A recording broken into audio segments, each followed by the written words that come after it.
Last class में हमने क्या किया था? लॉजिस्टिक रिग्रेशन,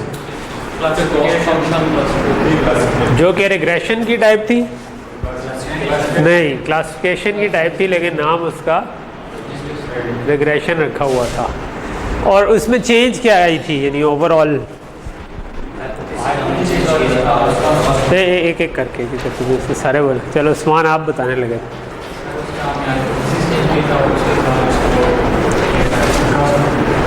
हाइपोथेसिस चेंज किया था, फिर और कॉस्ट फंक्शन चेंज किया था। और हाइपोथेसिस में क्या चेंज थी? हमने एक फंक्शन पढ़ा, सिग्मॉइड फंक्शन, जो क्या होता था? 1/(1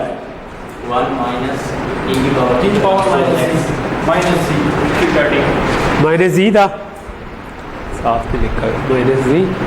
और ये हमने कहा कि अगर ये g ऑफ z है तो हमने बेसिकली ये काम किया कि g of theta transpose x ले लिया, जो कि पहले हमारा पुराना ये वाला होता था। अब हमने उसके ऊपर ये फंक्शन, और इसका इफेक्ट क्या था?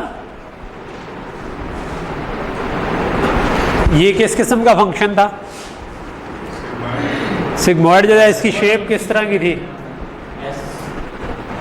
एस की तरह की, 0 के करीब से आ रहा होता था, यहाँ से ऊपर जाके 0.5 होकर 1 हो जाता था। तो इससे हमने क्यों अप्लाई क्यों किया?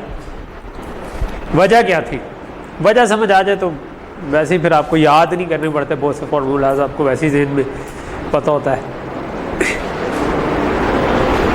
वजह क्या थी, क्यों इससे गुजारने की ज़रूरत क्यों पड़ी हमें? मुझे याद करा देना, ये मैंने वापसी को लेकर। हाँ, हम बेसिकली चाह रहे थे कि हमारी आउटपुट 0 या 1 आए या 0 या 1 नहीं आती तो एटलीस्ट 0 से 1 के बीच में है। और उसको हमने इंटरप्रेट किया था as a probability of detection, कि कोई चीज़ 1 है तो वो है, 0 है तो वो नहीं है। तो लॉजिस्टिक रिग्रेशन में क्योंकि प्रॉब्लम चेंज हो गया था, क्लासिफिकेशन प्रॉब्लम हो गया था, हमने कहा था या कोई चीज़ है या नहीं है, पॉजिटिव या नेगेटिव केस उसका बनता है। तो हमने कहा था कि वो 1 या 0 से हम रिप्रेजेंट करेंगे। दैट्स वाई हमने कहा कि यार ये लीनियर फंक्शन तो हमारे काम का नहीं। और दूसरा, कॉस्ट फंक्शन में क्या चेंज की थी हमने?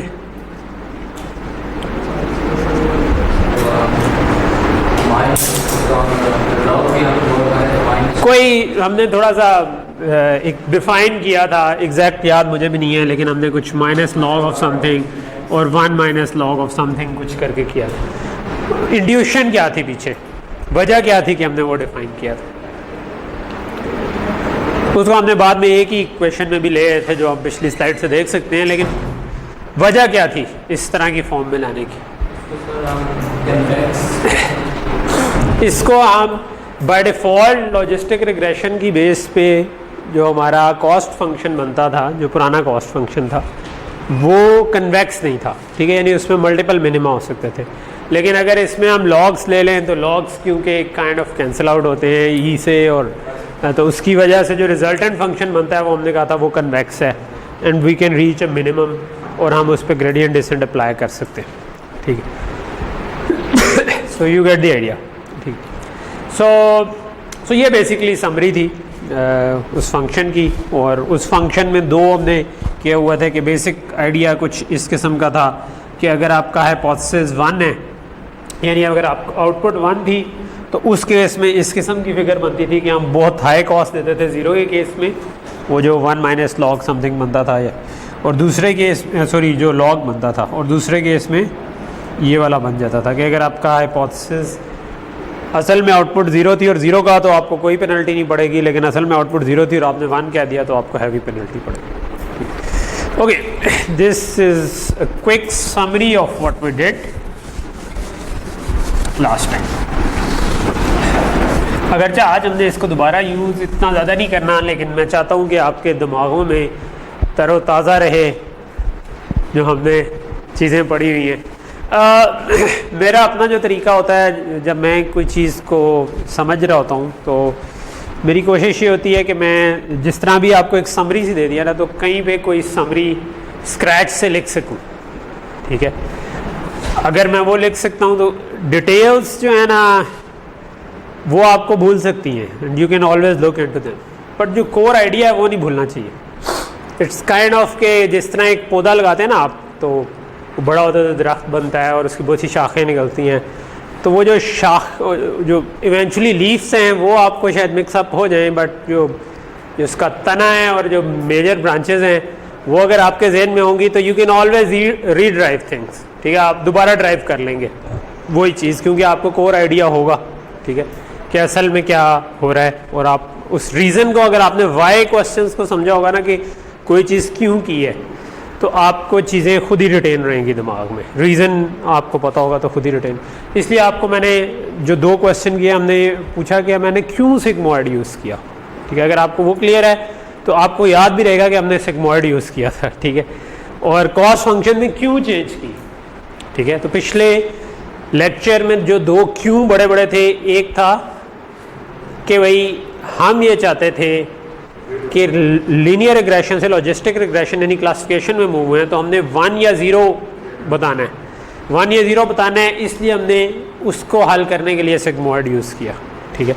और दूसरा बड़ा वाई ये था कि हम चाह रहे हैं कि उसको ऑप्टिमाइज़ करना, पूरे कॉस्ट फंक्शन का मिनिमम फाइंड करना, उससे हमारे पैरामीटर्स निकलेंगे। तो मेन ऑब्जेक्टिव जहन में रखें हमारा क्या है, पैरम्स निकालना। जब पैरम्स निकल आएंगे तो हमारा एच ऑफ थीटा हमारे पास है, नया जो भी कोई मुझे नया घर का साइज़ बताएगा मैं उसको प्राइस बता दूंगा, या इस किस्म का जो भी कोई इमेज है तो मैं बता दूंगा कि उसमें ट्यूमर मेलिग्नेंट है या नहीं है, ठीक है, क्योंकि मेरे पास उसके लिए मुझे थीटास चाहिए। तो वो निकालने के लिए हमें मिनिमाइज करना था कॉस्ट फंक्शन को, और कॉस्ट फंक्शन मिनिमाइज करने के लिए उसका कन्वेक्स होना एक अच्छी खूबी है जो हम चाहते हैं, अदरवाइज़ हम गलत मिनिमा पे कन्वर्ज हो जाएंगे। उसके लिए फिर हमने कॉस्ट फंक्शन में ये लॉग वाली टर्म्स डाली। ओके, सो आज जो हम करने लगे हैं वो उसको हम कहते हैं एक प्रॉब्लम, जब आप मॉडल्स को ट्रेन करते हैं उनमें आता है जिसको हम कहते हैं ओवर फिटिंग, ठीक है। तो हम अब ये लफ्ज़ सुनेंगे ओवर फिटिंग, अंडर फिटिंग, ठीक है। तो वो क्या चीज़ है, ठीक है, उस पर हम आ जाते हैं। सो ओवर फिटिंग जो है मिसाल के तौर पर ये आपके वही हाउसिंग प्राइसेस वाला एग्जांपल का डाटा है, ठीक है। किसी बेवकूफ़ ने इसके ऊपर लिखने की कोशिश भी की है, वैसे अगर इसके ऊपर लिख सकें तो ज़्यादा अच्छा हो ना, लेकिन बहरहाल को गंदा बड़ी जल्दी हो जाएगा। नहीं बिठा तो देंगे, लेकिन बट स्क्रीन का घर में करना ट्राई अपने वाले टीवी पे ना, फिर अम्मी बताएंगी कि बिठाना है कि क्या करना है। ओके, सो एक हमारा हाइपोथेसिस हो सकता है, तो लेट्स से मैं इसको इधर बना देता हूँ, I think. So let's say कि हमने कुछ इस किस्म का देखा था ना प्लॉट, राइट, क्या हाउसिंग प्राइसेस का डाटा इस किस्म का। तो एक मेरा हो सकता है कि मैं इसको simple theta 0 plus theta 1x से फिट करने की कोशिश करूँ, और ये हमें पता है कि ये लीनियर फिट करने की कोशिश कर, लीनियर फिट करने से हमारा लाइन बनेगी आउटपुट, ठीक है। तो अगर मैं लाइन बनाऊंगा तो वो बेस्ट फिट कुछ इस किस्म की हो जाएगी जिसमें एरर कम से कम आ रहा, लेकिन हमें पता है कि ये इतना अच्छा फिट नहीं है, क्योंकि हमें नज़र आ रहा है कि डाटा बहुत अच्छा मैच नहीं कर। ऐसे केस को हम कहते हैं कि अंडर फिटिंग हुई है, ठीक है। This is a under fitting case, कि आपने जो hypothesis is under fitting the actual data, ठीक है। जो एक्चुअल डाटा था उसको पूरी तरह फिट नहीं बैठ रहा, इस तरह से आप कह सकते, ठीक है। इसकी के लिए एक और टर्म यूज़ होती है, हम कहते हैं हाई बायस है, ठीक है, ठीक। हाई बायस जो है कि जो कहते हैं इसको, इसी को हम कहते हैं, ठीक है, कि बेसिकली आप समझेंगे आपका जो हाइपोथेसिस है वो किसी खास डायरेक्शन में बायस्ड है, वो एक ही लकीर पे सोच रहा है, ठीक है, वो उसके इधर उधर ज़्यादा नहीं देख, ठीक है। इसको हम कहते हैं ये हाई बायस है। दूसरा हमने क्या था कि मे बी हम इसके साथ स्क्वायर टर्म भी डाल दें, राइट, और स्क्वायर में हमने देखा था कर्व आना शुरू हो जाता है, एक्स स्क्वायर का ग्राफ जो होता है वो हाइपरबोला टाइप का होता है, क्यूब में भी कर्व आ जाता है। तो अगर मैं स्क्वायर की टर्म डाल दूँ तो ये मे बी थोड़ा सा बेहतर फिट हो जाएगा, राइट।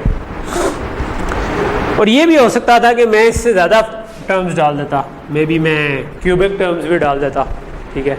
मैं लेट से कि पूरा एक x plus theta 2 x square plus theta 3 x square plus theta 4x cube, ठीक है। तो यानी कि आप हायर डिग्री पॉलिनोमियल बना देते, यानी x की पावर ज़्यादा भी यूज़ कर लेते। तब आप क्या कर सकते थे कि तब हो सकता है कि यही जो डाटा है इसको आप फिट तो बहुत अच्छा कर लेते, लेकिन वो कोई ग्राफ इस किस्म का बन रहा होता, राइट, जो 5 सारे पॉइंट से हो रहा होता, एरर इससे भी कम आ रहा होता, ठीक है। लेकिन ये आपको देख के लग रहा है कि नहीं यार, हाउसिंग प्राइसेस में इस तरह तो नहीं होगा कि यहाँ पे एक बम्प आ जाए और फिर यहाँ पर कम आ जाए, और मतलब ये तो नहीं होगा कि इस साइज़ के घर की ये प्राइस हो, अगले साइज़ की थोड़ी सी कम हो जाए। हमारे यहाँ तो ऐसे ही होता है, नॉर्मल प्लॉट अलग होगा, उसी साइज के घर नहीं होगा। हाँ, अज्यूमिंग के ये अभी तो मैंने साइज रखा है ऑल एल्स इक्वल में अज्यूम करूँगा। अगर कॉर्नर प्लॉट हैं सारे कॉर्नर प्लॉट हैं, और अगर वो सेंटर है तो सारे ही सेंटर हैं, ठीक है। और बिकॉज उनको हम एक और फैक्टर ऑफ उसको एक और x हम ट्रीट कर सकते हैं ना, तो यानी ये x है वो x1 है तो उसको x2 कर सकता हूँ, किसी और को x3 कर सकता हूँ।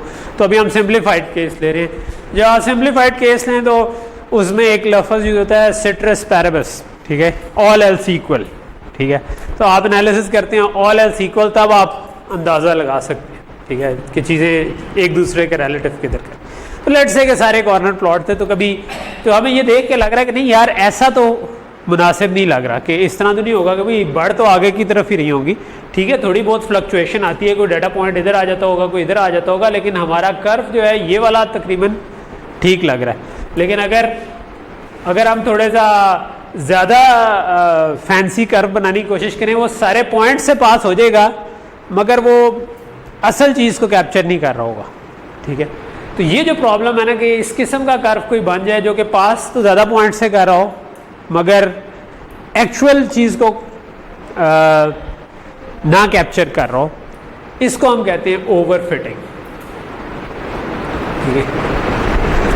तो ये आज का मेन प्रॉब्लम है कि अच्छा यार इससे कैसे रोकें, क्योंकि न्यूरल नेटवर्क था या कोई लीनियर रिग्रेशन थी या लॉजिस्टिक रिग्रेशन थी, उसको मैंने ट्रेनिंग पे लगा दिया, और ये जनरल कॉन्सेप्ट है, तमाम ट्रेनिंग मॉडल्स में तकरीबन आता है।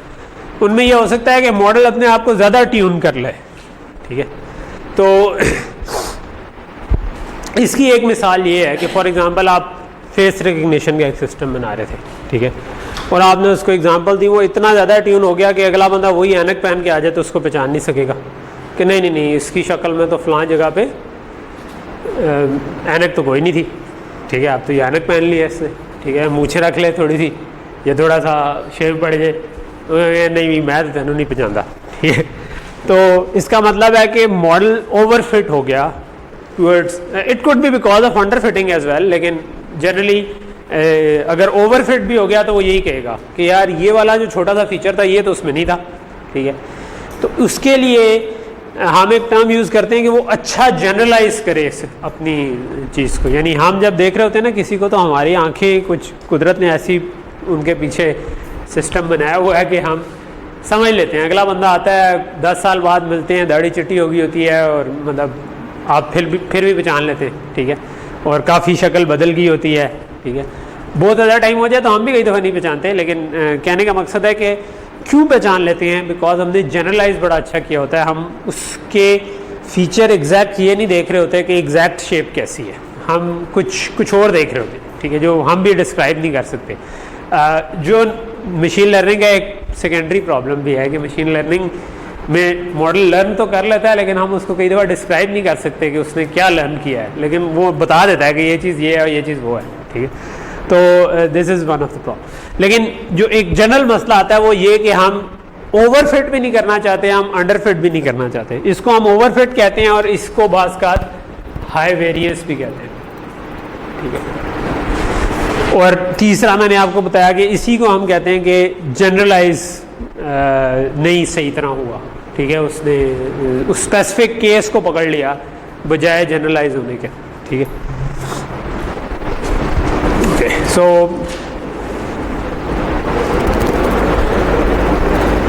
तो हमारे पास अगर बहुत से फीचर्स हों तो होता अमूमन ये है कि आपका जो ट्रेनिंग सेट को तो बहुत अच्छा करता है, लेकिन जनरलाइज इतना अच्छा नहीं होता, ठीक है। और जनरलाइज होने से को जो हम डिफाइन कैसे करेंगे कि यार मॉडल तो ट्रेन कर लिया, अब नई एग्जांपल पे कैसा बिहेव करेगा।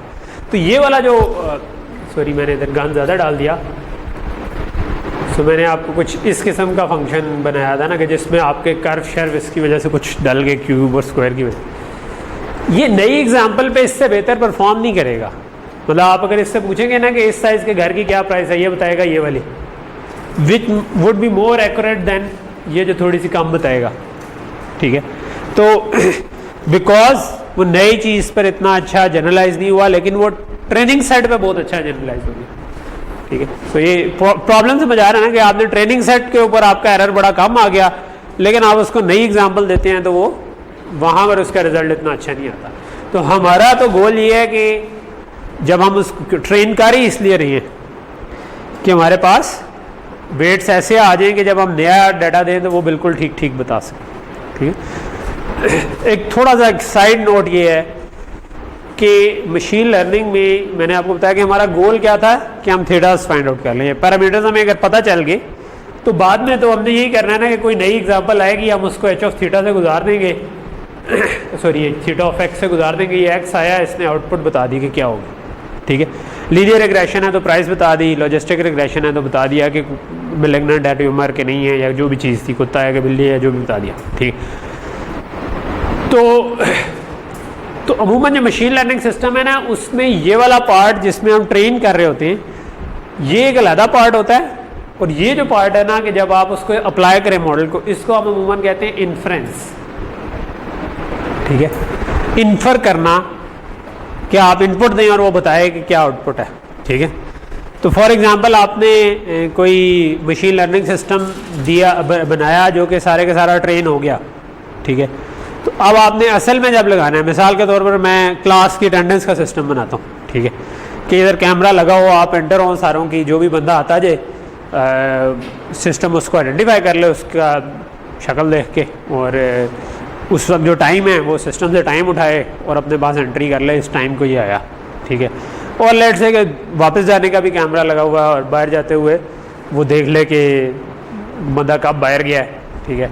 तो उस वक्त वो सिस्टम से टाइम उठाए, अपने पास एंट्री कर ले कि ये बंदा बाहर चला गया, ठीक। अगर एक ही दरवाज़ा है और कैमरे लेट से कि दोनों तरफ लगे हुए, तो आप आराम से ये चीज़ आइडेंटिफाई कर सकते, ठीक है। तो अब एक पार्ट उसका होगा आपके फेस पे ट्रेन करना, ठीक है, कि सारी क्लास के जो लोग थे उनकी तस्वीरें दी और मॉडल को ट्रेन कर दिया, ठीक है।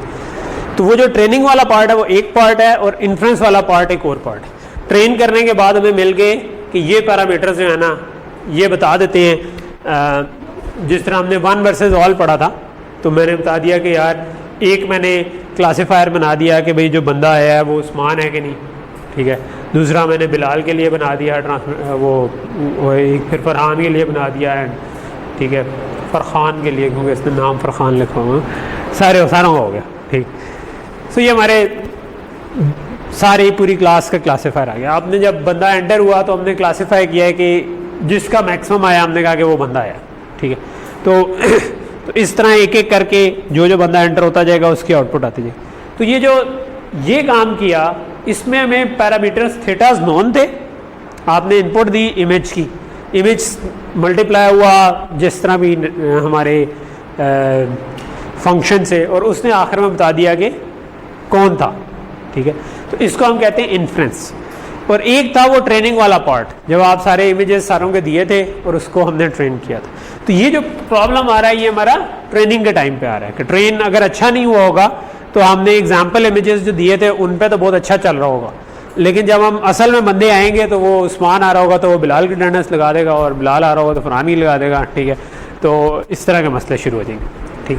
तो ये मैं आपको बताने की इसलिए कोशिश कर रहा हूँ कि फ्रॉम एन इंजीनियर परस्पेक्टिव आपको इस चीज़ की भी थोड़ी सी सेंस होनी चाहिए कि सिस्टम डिप्लॉय कैसे होगा, ठीक है। कल को आप कहेंगे जी मैं तो मशीन लर्निंग का बड़ा कोई एक्सपर्ट हूँ, अगला बंदा कहेगा अच्छा यार मुझे ये सोल्यूशन चाहिए, तो वहाँ आपको पता होना चाहिए कि आपने ट्रेनिंग का एक अलग पार्ट रखना है, ठीक है। ट्रेनिंग के लिए आपको हो सकता है हाई एंड सिस्टम चाहिए हो, आप गूगल को लैब पे जाके उनके सिस्टम फ्री में यूज़ करके उधर से ट्रेन करें, ट्रेन करने के बाद जहाँ पर लगाना था वहाँ पे बेशक इंटरनेट ना हो, आपको तो वो थीटास मिल गए सारे, ठीक है, पैरामीटर्स मिल गए, आपने वहाँ पर उसकी फैक्ट्री में जाके अटेंडेंस सिस्टम इंस्टॉल कर दिया, आपने कहा कि यार सादा पीसी चाहिए, आप तो मैंने सिर्फ थीटा से मल्टीप्लाई करना है, ठीक है। तो inference is generally less time consuming and less compute intensive system, क्योंकि इसमें आपने सिंपल एक दफ़ा एच ऑफ थीटा से मल्टीप्लाई करना। आवाज़ आना बंद हो गई थी या दोबारा कुछ बोल थोड़ा निगेटिव। चलो जी ओके।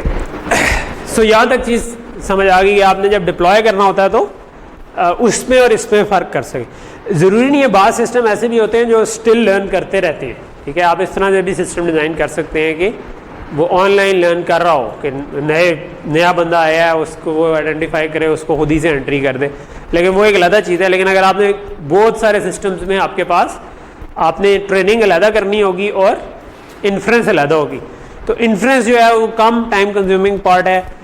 जो ट्रेनिंग है उसमें जो हमने वो मिनिमा निकालना है ना, जो जे ऑफ थीटा को मिनिमाइज करना है, वो एक बड़ा प्रॉब्लम। ओके, सो हम कहते हैं कि हमारे नई एग्जाम्पल पे अच्छा जनरलाइज हो सके, तो काइंड ऑफ मैंने आपको ये बता दिया, इसको हाई बायस कहते हैं, उसको हाई वेरिएंस कहते हैं, इसको बस कुछ भी नहीं कहते, ये ठीक है ठीक है। यही मसला लॉजिस्टिक रिग्रेशन में भी हो सकता है कि अगर हमने लॉजिस्टिक रिग्रेशन में क्या था, बस हमने थीटा के साथ जी भी अप्लाई, सिग्मॉइड भी अप्लाई कर दिया, तो सिग्मॉइड अप्लाई कर दिया था तो हमारी एक डिसीजन बाउंड्री थी जिसके एक तरफ एक साइड थी, दूसरी तरफ दूसरी साइड थी, तो हमारी दो क्लासेस हैं जो कि हमने आइडेंटिफाई करनी है। तो अगर मैं लीनियर लगाने की कोशिश करूंगा फंक्शन, तो यहाँ पर एक लाइन बन जाएगी, राइट। क्वाड्रेटिक करूंगा तो वो हो सकता है कि कोई कर्व बन जाए, राइट।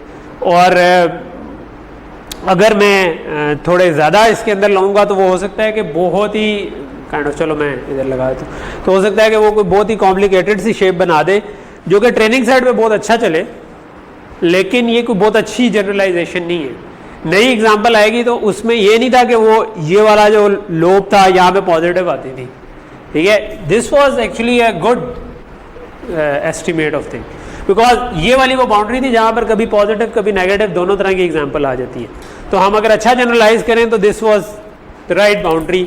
अगर इधर आता तो हम कहते हैं यार 50% चांस है या कोई इसके क्लोज चांस है, तो अगले बंदे को पता चल जाता है कि यार मैलिग्नेंसी होने का भी चांस है और बिनाइन होने का भी चांस है, ठीक है। लेकिन अगर हम ये लगा देंगे तो ये इस जगह पे कहेगा ओ ये तो 100% आप बिनाइन ट्यूमर है, ठीक है, लेकिन वो असल में हो सकता है मैलिग्नेंट हो, ठीक है।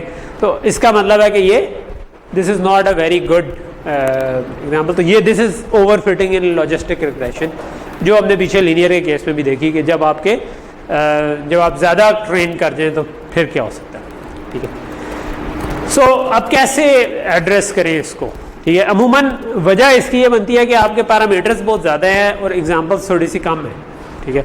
यानी अगर बहुत से पैरामीटर हों तो आपके पास नॉब्स बहुत सी हैं जिनसे आप मतलब हर पैरामीटर को थीटा से मल्टीप्लाई करें आप उसको, नॉब्स ज़्यादा आ जाती हैं आपके पास, और आपके जो कह लेंगे डाटा पॉइंट्स कम हैं तो आप ओवरफिट कर सकते हैं, ठीक है। तो हमारे पास कुछ इस किस्म की चीज़ बन जाती है। तो ऑप्शंस क्या हैं, ठीक है। अगर पैरामीटर ज़्यादा हैं और डाटा पॉइंट्स कम हैं तो एक ऑप्शन तो ये है कि हम नंबर ऑफ फीचर्स जो आ रहे हैं, जो इनपुट्स आ रही थी जो ज़्यादा है हमारे पास, मैं पहले पैरामीटर तो नहीं कह रहा था, मैं फीचर कहना चाहता था, फीचर ज़्यादा है, ठीक है। पैरामीटर तो हमारे थीटास हैं, ठीक है, तो फीचर ज़्यादा हैं। तो अगर आपके नंबर ऑफ फीचर्स जो हैं उनको हम कम कर दें, ठीक है, हम खुद देखेंगे यार इनमें से कौन से फीचर कम है, मैं उनको निकाल दें बीच में से, ठीक है। तो उनको जब हम निकाल देंगे तो थोड़ा बहुत ये फिट होना शुरू, यानी कि वो ओवर फिट होने का मसला ख़त्म हो जाएगा। एक और चीज़ हम बाद में पढ़ेंगे वो है मॉडल सिलेक्शन, ठीक है, जो कि इस वाले जो खुद इस वाले मसले को हल करती है। लेकिन आज जो हम पढ़ेंगे ये तरीका, उसको हम कहते हैं रेगुलराइजेशन, कि हम थोड़ा सा रेगुलराइज कर दें अपने लर्निंग को कि तुम इन असूलों पे चलो तो फिर तुम थोड़ा सा सही फिट हो जाओ ठीक है, ठीक। सो करते हैं हम क्या है, रेगुलराइजेशन में हम चाहते हैं कि थीटास में जो थीटास की वैल्यू कम कर देते हैं, एक तरह से आप समझें, ठीक है, कि जो थीटास हैं उनको कम कर देते हैं कि वो किसी उन फैक्टर्स पे डिपेंड कम करे, ठीक है, बजाय इसके कि वो बहुत ज़्यादा वेरी करे। यानी एक तरह से अगर आपके थीटा बहुत ज़्यादा वेरी कर रहे होंगे तो आप कोई भी शेप बना सकते हैं, लेकिन अगर आप थीटा कुछ शॉर्ट रेंज में रखेंगे तो वो जो शेप बनेगी वो उसकी ऑप्शंस थोड़ी सी कम हो जाएंगी और वो जनरलाइज थोड़ा सा बेहतर है, ठीक। अच्छा, इसमें एक छोटी सी बात ये है कि फॉर एग्जांपल अगर ये वाले बहुत सारे आपके पास फीचर्स थे और डाटा पॉइंट कम था, तो एक ऑप्शन मैंने बताई कि इनमें से कुछ चीज़ें कम करने की कोशिश करें, लेकिन मसला ये है कि हो सकता है कि वो चीज़ मैटर करती हो प्राइस में, ठीक है। तो मैं ये तो नहीं चाहूँगा कि मैं सिर्फ ओवरफिट होने की वजह से कुछ चीज़ कम कर दूँ, ठीक है। मैं तो चाहूँगा कि वो फैक्टर भी कहीं ना कहीं पे रहे, लेकिन मैं चाहूँगा कि वो रहे भी लेकिन उसको ओवरफिट भी ना करे, ठीक है। तो वहाँ पर फिर हम चाहते हैं कि पैरामीटर्स बेशक सारे के सारे रहें, बट वी वांट कि हम किसी तरह उनको कंट्रोल कर लें, और कंट्रोल करने के लिए हम रेगुलराइजेशन यूज़ करें, ठीक है। ओके, सो रेगुलराइजेशन में हम क्या करते हैं कि हम कॉस्ट फंक्शन जो बनाते हैं ना, फॉर एग्जांपल ये जो लेफ्ट वाला केस है ये हमारा था जिसमें हमारे पास थीटा 0, 1, 2 आ रहे थे।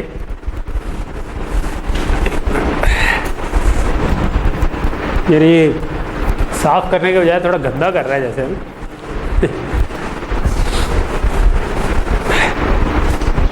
मुझे इससे थोड़ी सी एलर्जी भी है वैसे, लेकिन anyway. Okay, so let's say कि आपके पास आपने 2 फीचर यूज़ किए प्राइस निकालने के लिए और ये आपका एक तरह का फिट होगी, लेकिन आप अगर ज़्यादा फीचर यूज़ कर रहे थे, सॉरी उसका क्यूबिक या x⁴ यूज़ कर रहे थे, तो मैं गलत कह गया, हम सिर्फ साइज़ ही देख रहे हैं, ठीक है। तो x अगर आपका साइज़ था तो आपने अगर उसका स्क्वायर, क्यूब, r⁴ वगैरह भी यूज़ किया तो आपका डाटा के ऊपर तो बहुत अच्छा फिट हो गया, लेकिन असल में इतना अच्छा फिट नहीं हुआ। अगर हम इसका जो कॉस्ट फंक्शन था, ये हमारा स्टैंडर्ड कॉस्ट फंक्शन है लीनियर रिग्रेशन का, हमने काफ़ी दफ़ा पढ़ा हुआ। अगर इसी में मैं ऐड कर दूँ plus 1000 into theta 3 plus 1000 into theta 4, तो ये हमारा नॉर्मल कॉस्ट फंक्शन था, ठीक है। और न्यू कॉस्ट जो है, ये मैं कह दूँ कॉस्ट ओल्ड ये था और मैं कह दूँ कॉस्ट न्यू जो है ना वो मैंने ये बना दिया, ठीक है।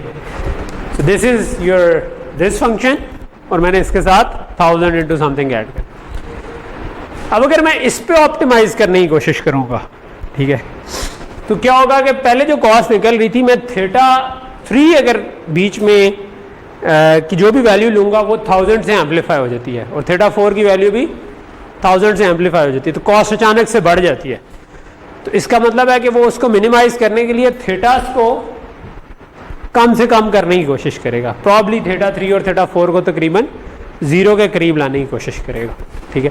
तो कॉस्ट फंक्शन, क्योंकि ऑप्टिमाइज तो ग्रेडियंट डिसेंट ने करना है, तो ग्रेडियंट डिसेंट को हमने ये देने के बजाय ये नया फंक्शन दे दिया, और उसने क्या किया, क्योंकि उसको नज़र आ रहा था कि यार ये थीटा 3 और थीटा 4 जो है ना ये गड़बड़ कर रहे हैं, तो इनको मैं मिनिमम करता हूँ तो ये कॉस्ट बड़ी अच्छी आ जाती है। तो वो जब मिनिमा पे पहुँचा तो थीटा 3 और थीटा 4 क्लोज टू 0 खुद ही हो जाएगी, ठीक है। एक तरह से हमारे कंट्रोल में आ जाएंगे और क्लोज टू 0 हो जाएंगे, ठीक है। तो तकरीबन ये आइडिया ही हम यूज़ करना चाहते हैं, ठीक है। जब थीटा 3 थीटा 4 0 हो जाएंगे तो ये जो थीटा 3 थीटा 4 के बजाय वाली शेप थी आप उसके करीब आ जाएंगे, मगर वो क्योंकि एग्जैक्टली 0 नहीं है, तो अगर उन पे कोई चीज़ थोड़ी बहुत ही डिपेंड करती थी तो वो वाला फैक्टर भी इसके अंदर आ जाएगा।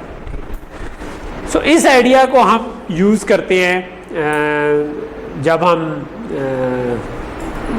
रेगुलराइजेशन यूज़ करें, ठीक है। तो लेट्स से कि आपके पास हंड्रेड्स ऑफ पैरामीटर्स हैं और आप उन सारे पैरामीटर्स को अप्लाई करना चाहते हैं, तो आप उन सब को रेगुलराइज कर देते हैं, ठीक है, सिवाय थीटा 0 के, जो कि हमने कहा था कि वो 1 से मल्टीप्लाई होता है थीटा 0 जो बायस है हमारी। बाकी जो सारी चीज़ें हैं उन सब को हम रेगुलराइज कर देते हैं, ठीक है। सो हम करते क्या हैं कि हम ना इसके साथ एक छोटा सा एक नई चीज़ ऐड कर देते हैं। तो ये हमारा पुराना कॉस्ट फंक्शन था, हमने असल में इसके साथ क्या ऐड किया, प्लस लैम्डा, और हमने i = 0 नहीं 1 से लेकर m तक गए और थीटा j² ये आपने ऐड कर दिया।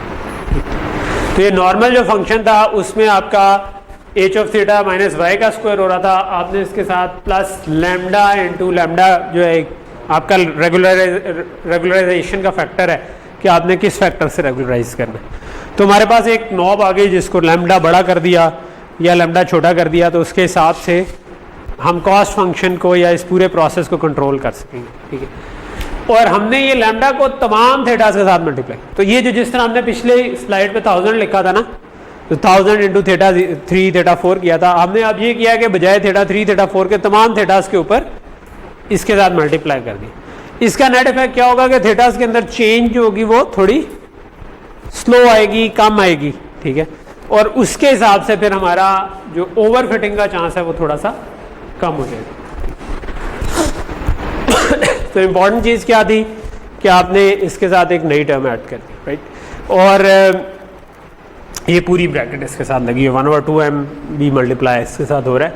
और आई 0 नहीं है, यानी कि जो थेटा 0 है उसको हम निकाल देते हैं बीच में से, एंड बाकी ये चला, ठीक। सो अब उसका नेट इफेक्ट क्या होगा कि आपके पास आपके, क्योंकि थेटास में चेंज कम है तो ओवरऑल आप ओवर फिट नहीं करेंगे, ठीक है।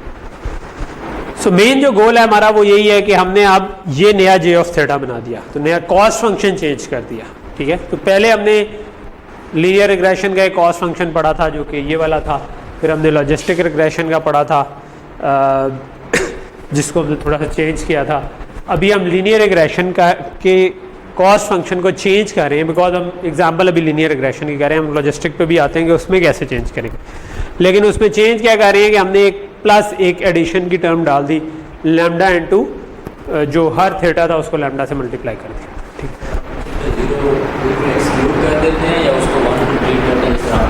नहीं, थेटा 0 को हमने नहीं 1 किया था, हमने x0 को 1 कहा था, ठीक है। थेटा 0 जो था वो नंबर होता था एक, ठीक है, तो वो अपनी जगह पे रहता। Okay, so you get the idea कि हम बेसिकली इसको करना चाह रहे हैं, ठीक है। ओके, सो इसको हम रेगुलराइजेशन पैरामीटर कहते हैं लैम्डा को, और ये आप समझें कि अब ये हमारे हाथ में कंट्रोल करने वाली नॉर्म है, ठीक है। सो अगर चलें, अगर मैं लैम्डा को कोई बहुत बड़ी वैल्यू दे दूं, ठीक है, तो क्या ये अंडर फिट करेगा या ओवर फिट करेगा? लेट्स से 10⁻10 ये बहुत बड़ा नंबर हो गया, ठीक है, 10 बिलियन हो गया लेट्स से, ठीक है। ओवर फिट करेगा या अंडर फिट करेगा? अगर आप थेटा को 0 लैम्डा को 0 रखते तो इसका मतलब है कि ये चीज खत्म हो जानी थी, ये चीज खत्म हो जानी थी, तो हमें क्या प्रॉब्लम आ रहा था? ओवर फिटिंग का। तो अगर हम बहुत ज्यादा कर देंगे तो ओवर फिटिंग का प्रॉब्लम नहीं आएगा। इसका नेट इफेक्ट क्या बनेगा कि ये सारे थीटा जो हैं सवाए थेटा 0 के, ये ऑलमोस्ट 0 हो जाएंगे, ठीक है। बहुत बड़ा नंबर है, कॉस्ट फंक्शन कहेगा कि यार इनको मिनिमम करो मिनिमम करो मिनिमम करो, तो आपका जो भी फंक्शन था ना उसके अंदर ये भी 0 हो जाएगा, ये भी 0 हो जाएगा, ये भी 0 हो जाएगा, ये भी 0 हो जाएगा, ऑलमोस्ट 0 हो जाएगा। तो पीछे आपके पास क्या बच जाएगा? थेटा 0। इसका अंदर आपके पास एक कांस्टेंट बच जाएगा, ठीक है। लाइन भी नहीं, एक कांस्टेंट, यानी कि लाइन मगर वो भी हॉरिजॉन्टल लाइन, ठीक है, तो वो इसको अंडर फिट करेगी। तो थेटा लैम्डा बहुत बड़ा रख दिया तो हम अंडर फिटिंग की तरफ चले जाएंगे, लैम्डा 0 रख दिया तो हम ओवर फिटिंग की तरफ जा सकते हैं, और दरमियान में जो हमने वैल्यूज रखनी है उसके हिसाब से हम चूज कर सकते हैं। तो ये स्लाइड बेसिकली ये करी है कि अगर आपका सारे क्योंकि 0 हो जाएंगे ऑलमोस्ट, तो हमारे पास ये अंडर फिट ये जी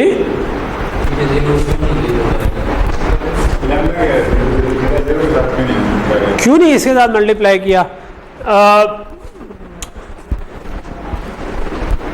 बेसिकली थीटा 0 जो है ना आपका एक इनिशियल बायस बना देता है कि आपने किधर जाना है, ठीक है। वो किसी फैक्टर पर डिपेंड ही नहीं कर रहा, ठीक है।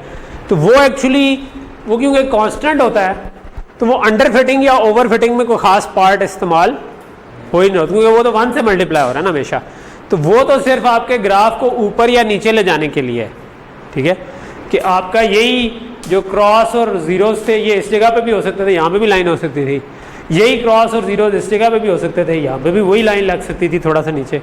तो ये जो थीटा 0 है ना, ये तो सिर्फ इस नॉब को कंट्रोल करता है, तो इसको रेगुलराइज करने का कोई फायदा नहीं, क्योंकि ये अंडर फिटिंग और ओवर फिटिंग में कोई पार्ट प्ले नहीं करती, because this is just a constant, क्योंकि ये 1 से मल्टीप्लाई हो रहा है, ये किसी फीचर से मल्टीप्लाई नहीं हो रहा, तो इसको इसलिए हम यूज ही नहीं करते। जबकि थीटा 1 थीटा 2 जो है वो किसी ना किसी फीचर से मल्टीप्लाई हो रहे हैं, और हमें नहीं पता कि वो वाला फीचर ओवर फिटिंग में कितना कॉन्ट्रीब्यूट कर रहा है।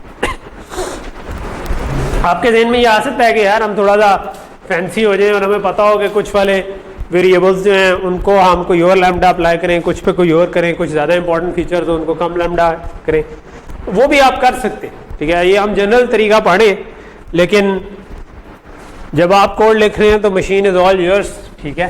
तो ज़रूरी नहीं है कि जो आपको क्लास में पढ़ा हो आप वही तजर्बात करें, ठीक है। आप थोड़ी सी चेंज करें। मशीन लर्निंग में बहुत सारी जो इनोवेशन है वो इस किस्म इसी तरह ही हुई है कि आपने एक डिफरेंट चीज़ ट्राई की एंड इट वर्क वेल, ठीक है, तो फिर आपने उसके पीछे सोचा कि क्यों यार क्यों ये काम अच्छा कर गई है, तो फिर आपको समझ बाद में आई कि अच्छा ये तो इस वजह से काम कर गई है, ठीक है। तो कौन सी एक सीरीज थी जिसमें एक करैक्टर ये कहता है कि जो हम ह्यूमंस हैं ना, ये सदियों में या कह लो कि मिलेनियम्स में कह ले एक तरह से, एक टूल के ज़रिए सीखते जा रहे हैं, और वो टूल है मिस्टेक का, ठीक है। कि हम मिस्टेक करते हैं, उससे हमें पता चलता है कि अच्छा ये नहीं होना चाहिए, फिर कुछ और करते हैं, फिर ये नहीं होना चाहिए, एंड किसी मिस्टेक से हमें पता चल जाता है कि यार ये दिस वर्क्स वेल, ठीक है। तो इन दी एंड न्यूरल नेटवर्क या बाकी चीज़ें हैं वो भी यही कर रही होती हैं, ठीक है। हम आगे देखेंगे कि इसको हम इस तरह से भी देख सकते हैं कि हम इसके मुतालिक एक वो जोक मशहूर है कि मशीन लर्निंग वाले जो है ना, इट्स काइंड ऑफ कि उनके पास एक डब्बा होता है और आप उसमें डाटा डालते हैं और खड़काते रहते हैं जब तक वो ठीक आउटपुट आ जाए, फिर आप कहते हैं ये मॉडल ठीक है, which is not actually wrong, किसी हद तक है ऐसे ही, ठीक है। कि वी डोंट नो कि ये क्यों चल रहा है काफ़ी दफ़ा, बट इट वर्क्स, ठीक है। तो इट वर्क्स, ठीक है।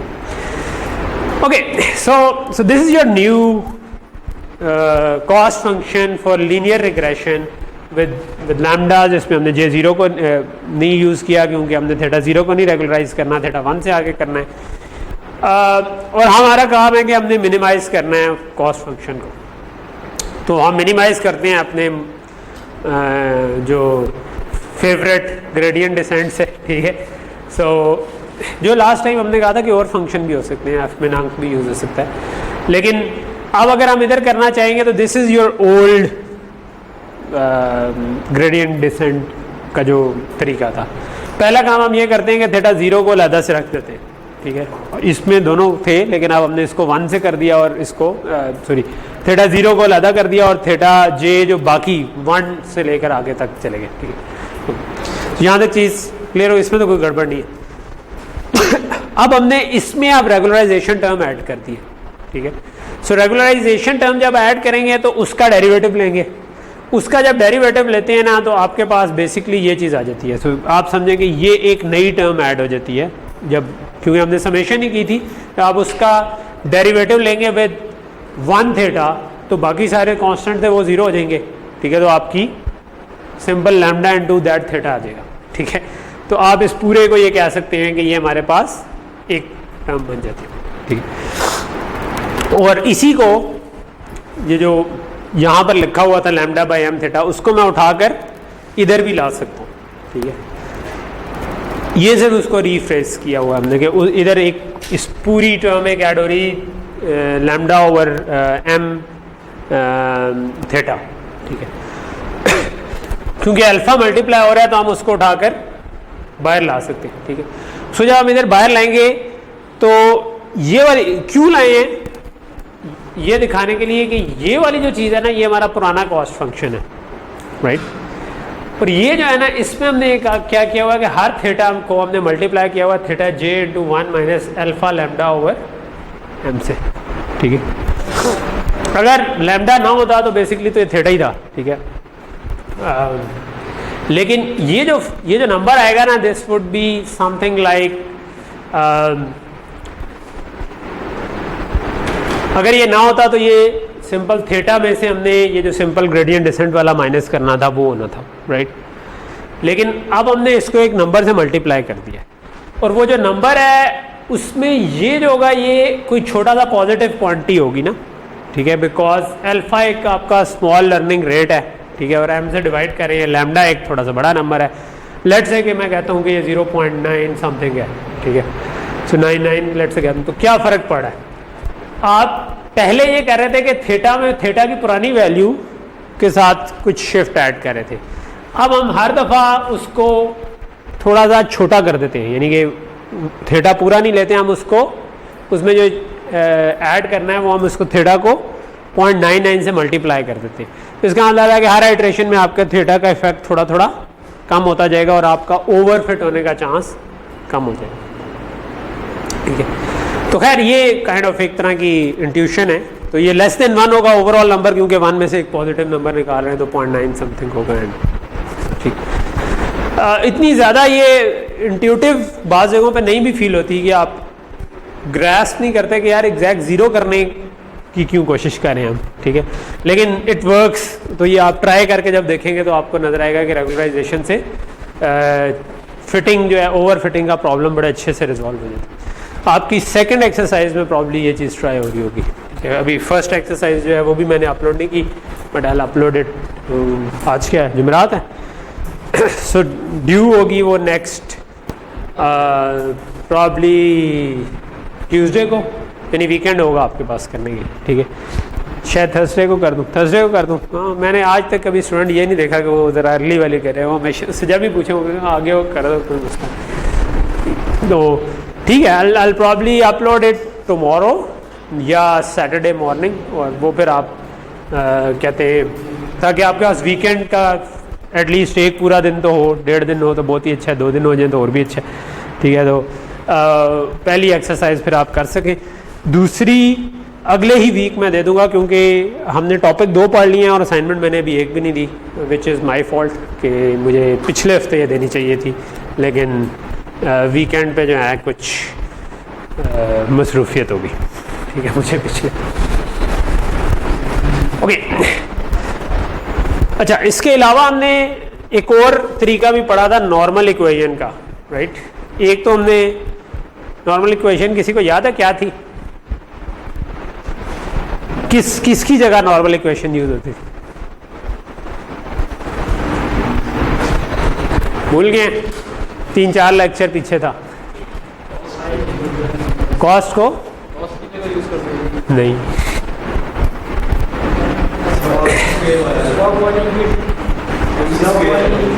नहीं।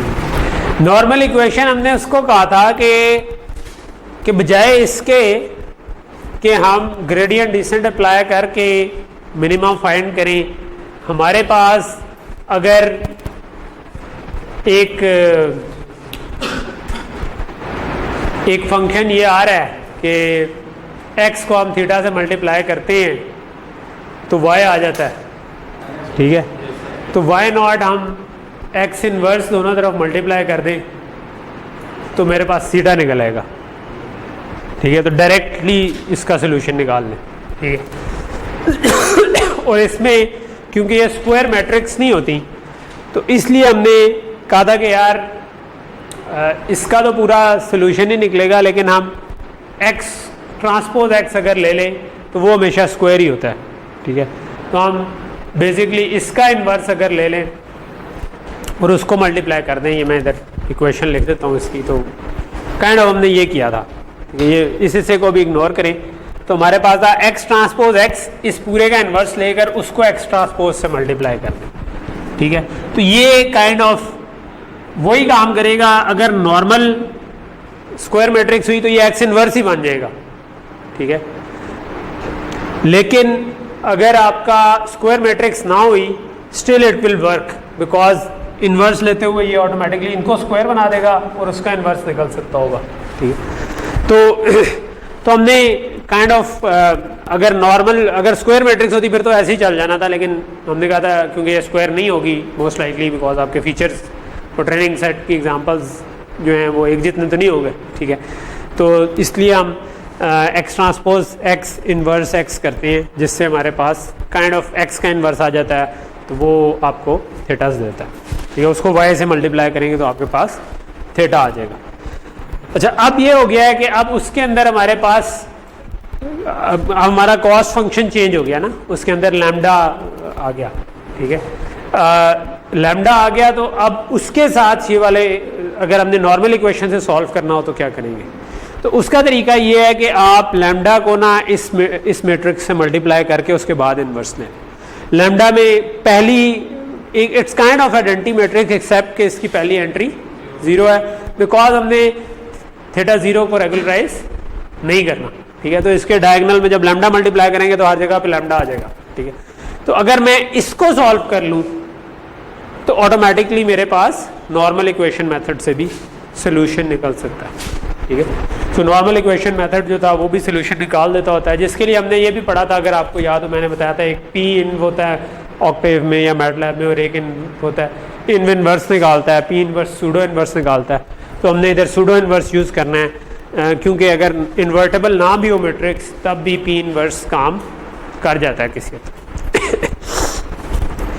Okay, so this was equivalent to कि आप डेरिवेटिव लेकर उसको 0 के इक्वल पुट करें और उससे जो सोल्यूशन आता है वो निकाल लें।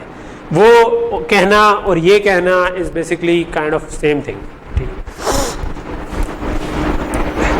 सो बेसिकली आपका ये अब सोल्यूशन बन गया, ठीक है, कि अब आपने अगर तो ये उससे हट के है, यानी कि हमने पीछे जो पढ़ा था वो हमने ग्रेडियंट डिसेंट के हिसाब से पढ़ा था। अब हम ये देख रहे हैं कि ग्रेडियंट डिसेंट के बजाय हम अगर डायरेक्टली सोल्यूशन ऑफ इक्वेशन निकालना चाहें तो हम ये कर सकते हैं, ठीक है। जब हमने नॉर्मल इक्वेशन मेथड पढ़ा था तो हमने ये कहा था कि उसमें एक मसला ये होता है कि हो सकता है ये मैट्रिक्स इन्वर्टेबल ना हो, ठीक है, यानी ये जो हम x ट्रांसपोज x करेंगे तो स्क्वायर तो बन जाएगी, बट इसका इन्वर्स स्टिल हो सकता है एग्जिस्ट ना करता हो, क्योंकि इन्वर्स एग्जिस्ट करने का मतलब क्या था वो मैंने थोड़ा सा एक्सप्लेन किया था कि अगर कोई भी फीचर किसी और फीचर पे डिपेंड कर रहा हो या उनके कॉम्बिनेशन पे डिपेंड कर रहा हो तो ये नॉन इन्वर्टेबल हो जाएगी, ठीक है, जिसको हमने डीजेनरेट मैट्रिक्स भी कहते हैं, ठीक है, सिंगुलर भी कहते हैं, नॉन इन्वर्टेबल भी कहते हैं, सबका एक ही मतलब है कि इसका इन्वर्स ही निकल सकता है, ठीक है। अच्छा, एक अच्छी बात यह है कि अगर लैम्डा ग्रेटर देन 0 हो, लैम्डा 0 ना हो, तो ये रिजल्टेंट जो मैट्रिक्स बनती है ना x transpose x plus lambda into this, ये हमेशा इन्वर्टेबल होगी, ठीक है। तो इससे वो वाला मसला भी हल हो जाता है, ठीक है। Just to refresh your memories, बल्कि टू जज योर मेमोरीज, अगर ये मेथड एग्जिस्ट करता है तो हम ग्रेडियंट डिसेंट यूज ही क्यों करते हैं? क्यों इंपॉर्टेंट होता है? मैं अब क्यों वाले सवाल कर क्यों करते हैं? ये भी हमने पढ़ा था।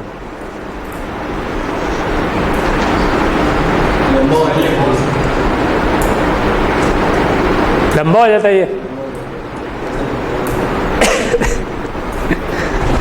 इससे मुझे वो छोटा सा वो याद आ गया कि जब हमारी एक फाइनल ईयर प्रोजेक्ट की प्रेजेंटेशन चल रही थी तो हमारे एक ग्रुप की, तो अब वो ऑब्वियसली टेंशन होती है कि लोग बैठे होते हैं, आप लोगों को होती होगी, हम तो उस फेज से गुजर गए हैं तो हमें लगता है आपको क्यों होती है, लेकिन उस स्टेज पे हमें भी होती थी कि यार एक HOD बैठे हैं, फलां बैठे हैं, फ्लू बैठे हैं, तो उनके सवाल क्या होंगे, ठीक है।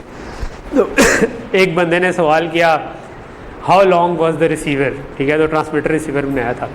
तो दूसरे बंदे ने बड़ा थोड़ी देर तवक्कुफ़ किया, तो उसके बाद कहा सर वेरी लॉन्ग, तो वो भी सेटिस्फाई हो गई। तो मैंने इनसे सवाल किया कि अच्छा क्या मसला होता है? लंबा हो जाता है बस, ठीक है। तो क्या लंबा हो जाता है भाई?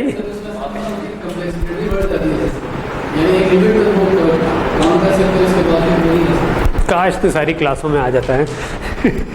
ठीक कह रहे हो, मतलब कहने का मकसद ये है कि तुम्हें मैंने यही पाया कि जिस क्लास में तुम आ जाओ वो तुम्हें सही समझ आ जाती है, लेकिन उसमें मेन जो था प्रॉब्लम वो ये था कि ये this works well for smaller data set for less number of features, आप यही कर लें, कोई ग्रेडियंट डिसेंट की ज़रूरत नहीं। लेकिन जब आपके नंबर ऑफ फीचर्स बहुत ज़्यादा बढ़ जाते हैं तो उसकी कम्प्लेक्सिटी जो है वो मेरा ख्याल है क्वाड्रेटिकली या शायद क्यूबिकली ग्रो करती है, ठीक है, लेकिन ग्रेडियंट डिसेंट की उस तरह ग्रो नहीं करती। तो वहाँ पर फिर आपके कंप्यूटर रिसोर्सेज का कंस्ट्रेंट आ जाता है, जिस वजह से हम ग्रेडियंट डिसेंट को ज़्यादा प्रेफर कर रहे हैं। Otherwise this is good enough for this kind of examples. Okay, so अब हम आ जाते हैं कि रेगुलराइजेशन अगर लॉजिस्टिक रिग्रेशन में हो, ठीक है।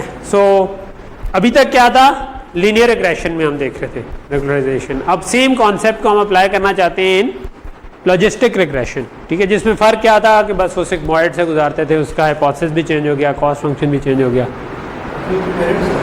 किनके? अजमल आपके पेरेंट्स हैं। ओके, सो लॉजिस्टिक रिग्रेशन में ये कैसे अप्लाई करेंगे, ठीक है।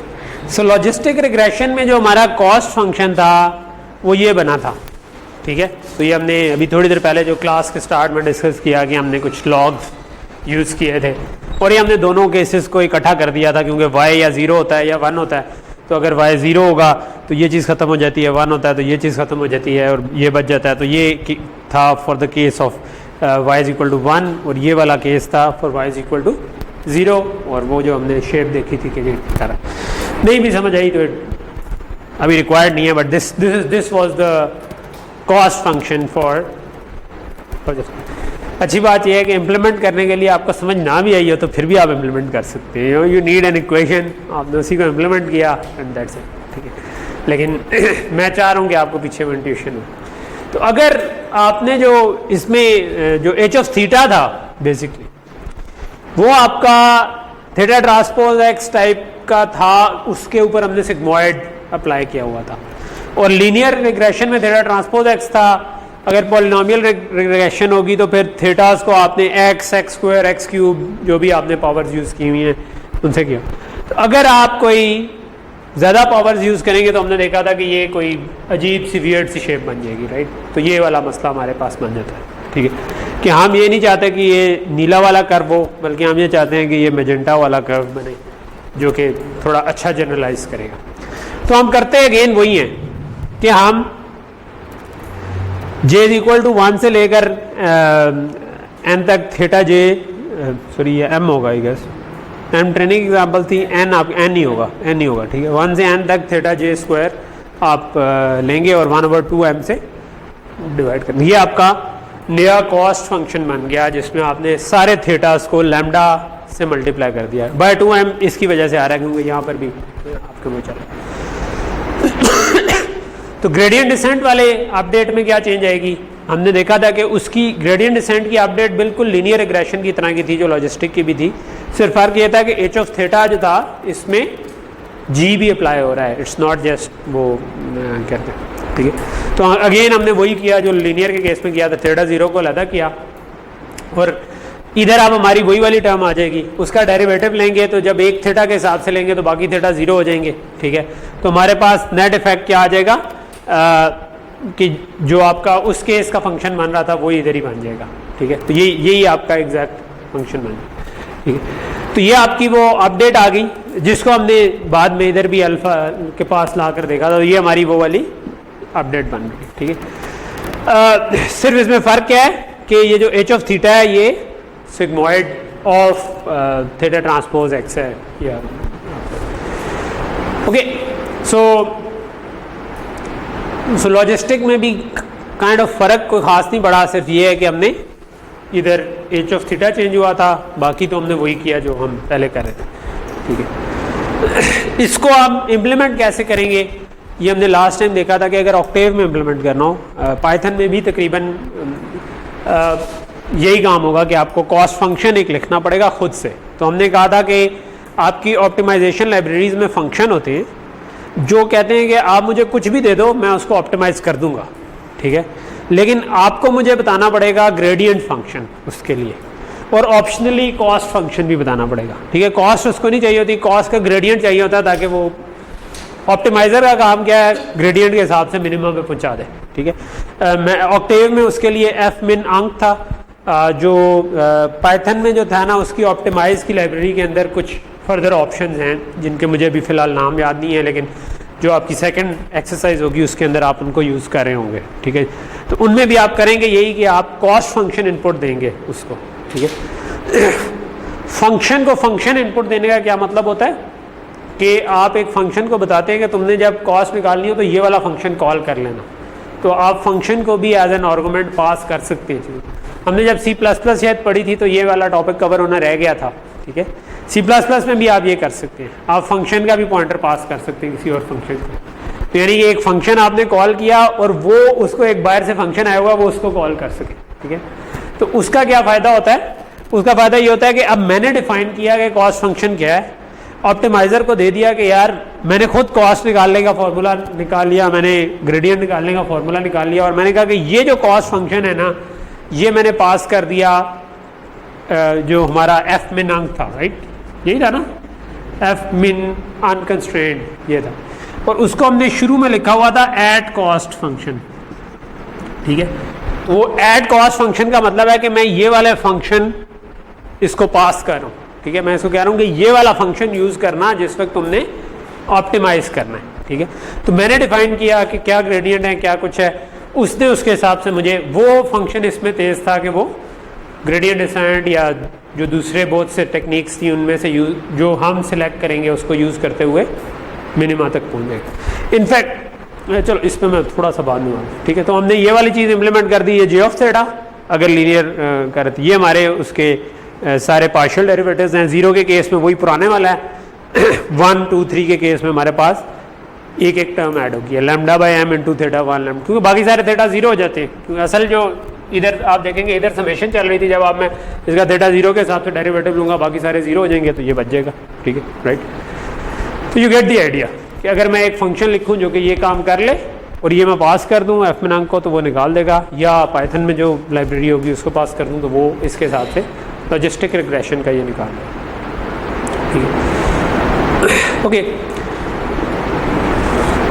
तो यहाँ पे हमारा जो रेगुलराइजेशन वाला टॉपिक है वो ख़त्म हो गया। एक छोटी सी बात मैंने इससे रिलेटेड करनी थी जो कि मुझे भूल गई है, ठीक है, ओके। हाँ, वही छोटी सी बात करनी थी, वो मैंने ये करनी थी कि अभी जो पिछले कितने 8वां लेक्चर हमारा, ठीक है, जिसमें से 6 लेक्चर तो हम थ्योरियाँ पढ़ते रहे और 2 लेक्चर हमने पाइथन में किया। प्रैक्टिकली जब आप मशीन लर्निंग कर रहे होते हैं ना, मतलब आप इनफैक्ट आप थोड़ा सा कह लें कि आपको ट्यूटोरियल देखें ना, तो वो ऐसा भी आपको ट्यूटोरियल मिल जाएंगे जो आपको ना 20 मिनट में ना एक पूरा मशीन लर्निंग सिस्टम खड़ा करके दे दे, ठीक है, या 10 मिनट में खड़ा करके दे दे, या आधे घंटे में कर दे, ठीक है।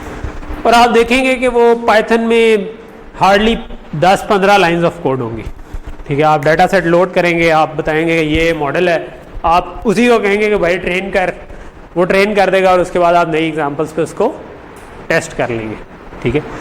तो ये कहने का मकसद ये है कि ओवर द ईयर्स ये बहुत ईजी हो गया हुआ है करना, कि आप एक्चुअल में अप्लाई करें मशीन लर्निंग को, वो बहुत ईजी हो गया।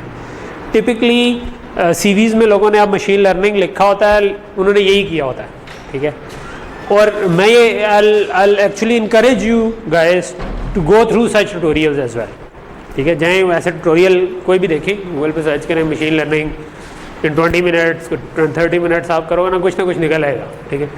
जस्ट आप उसको देखें, वो आपको पूरा नेटवर्क खड़ा करके दे देगा, ठीक है। और मे भी उसके बाद आपको फील हो कि सर 8 लेक्चरों से कहानियाँ सुना रहे हैं, ये तो मैंने आधे घंटे में पूरा नेटवर्क खड़ा कर दिया। और इनफैक्ट आपको ठीक फील होगा कि आप नेटवर्क खड़ा करने के लिए वो आधा घंटा काफ़ी।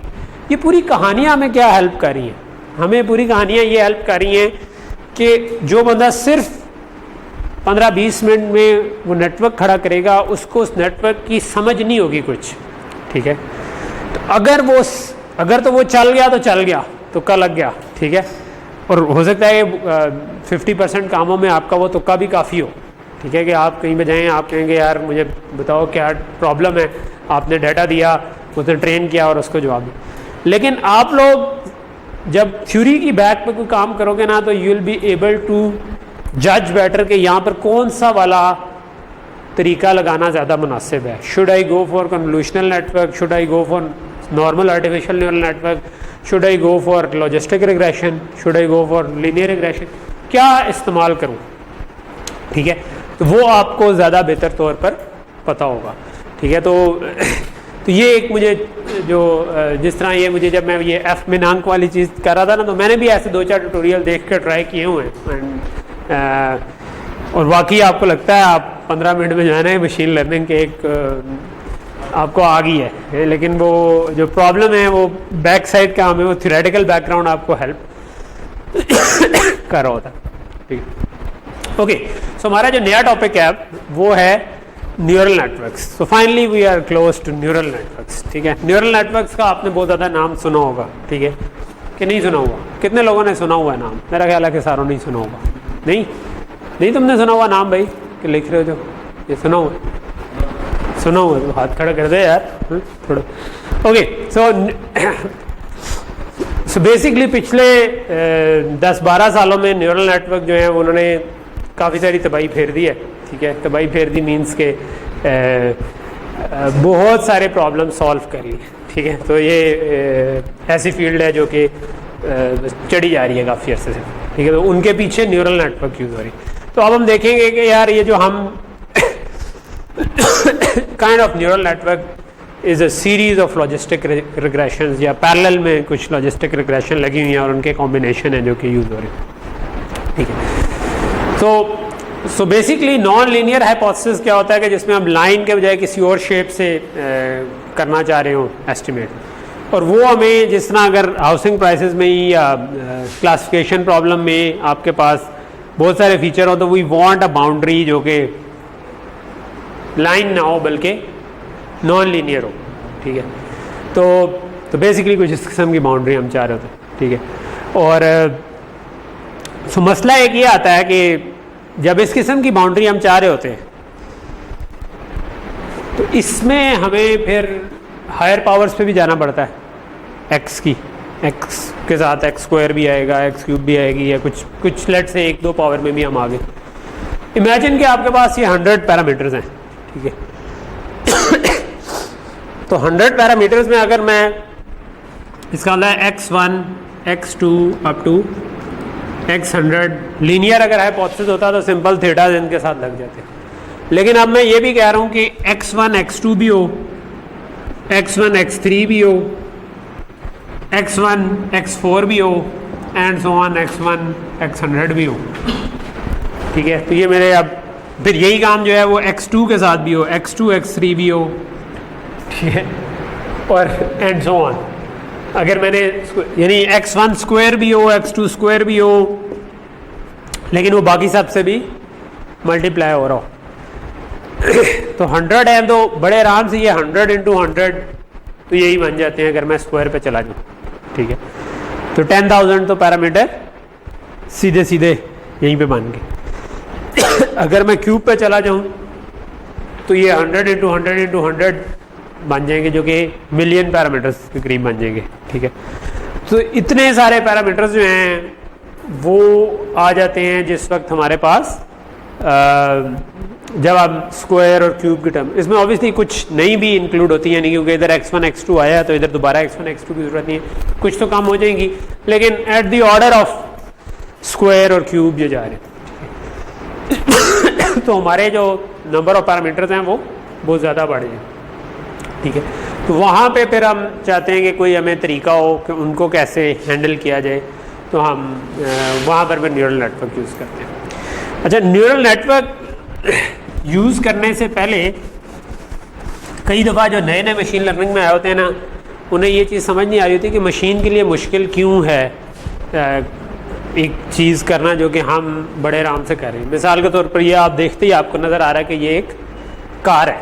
ठीक है लेकिन यही काम आपने मशीन से करवाना हो कि वो बताए कि ये कार है कि नहीं है, तो ये बड़ा कॉम्प्लेक्स काम बन जाता है। उसकी वजह क्या है कि मशीन को जो नज़र आ रहा है, यानी हमें जो नज़र आ रहा है हमने तो उसको पूरा प्रोसेस कर लिया है ना, यानी हमारी आंखों के पीछे अगर कोई पिक्सल टाइप की चीज़ है तो उनके ऊपर इमेज बना, उससे ऑप्टिक नर्व से गया, उसने उसको दरमियान में सीधा भी कर लिया क्योंकि इमेज उल्टा बना होगा। ठीक है, और उसके बाद उसके अंदर कोई न्यूरल नेटवर्क था जो कि काइंड ऑफ ट्रेन हुआ और उसने बता दिया कि इसके अंदर जो ऑब्जेक्ट डिटेक्शन में बड़ा तेज़ था किसी, तो हम उसकी आउटपुट फ़ौरन देख लेते हैं और हमारे लिए नेचुरल है तो हमें पता चल जाता है कि ये घड़ी है। लेकिन असल में अगर मैं लेट से एक छोटा सा हिस्सा लूँ, लेट से ये हैंडल लूँ, तो जो मशीन के पास इनपुट आएगी ना वो कुछ इस किस्म की आएगी कि there is a set of numbers, ठीक है। इन नंबर्स को देख के बताओ कि ये क्या है, गाड़ी का हैंडल है, छोर है, ठीक है। और ऑब्वियसली फिर बाकी सारों की भी आ रही होगी, ठीक है।